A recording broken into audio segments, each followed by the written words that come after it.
This is the carbon cycle. Blah, blah, blah, photosynthesis, blah, blah, blah, permafrost, blah, blah, blah, decomposition. Hey, are you listening to me? No.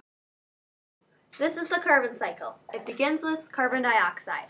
Plants take in the CO2, also known as photosynthesis. Then the plants die and it goes into organic soils. The organic soils freeze and go into permafrost. Another way is that the plants can go into decomposition and the microbes break it down and release CO2. Trees can also take in CO2, but the trees can burn and smoke puts CO2 into the air. Cars and industries release more smoke, which causes more CO2 going into the air. Farm animals release gases, which puts even more CO2 into the air. Thanks, I get it now. Great, see you next Friday. I still don't get how this all relates to global warming. I don't know. Fine, I'll go talk to someone else. Could you explain to me how the carbon cycle relates to global warming?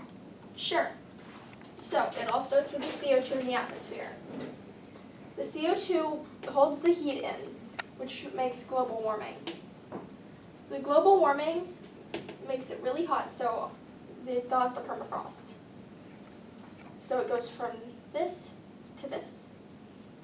And when it melts, all the old carbon is released. When all the carbon is released, the microbes will eat all the old carbon in a process called decomposition. They will release new carbon and goes back into the atmosphere. Another way that the CO2 relates is when the global warming happens, it gets really, really dry, which makes more fires happen.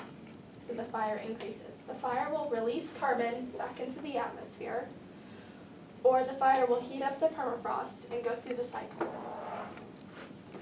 I get it now. Thanks for explaining. You're welcome.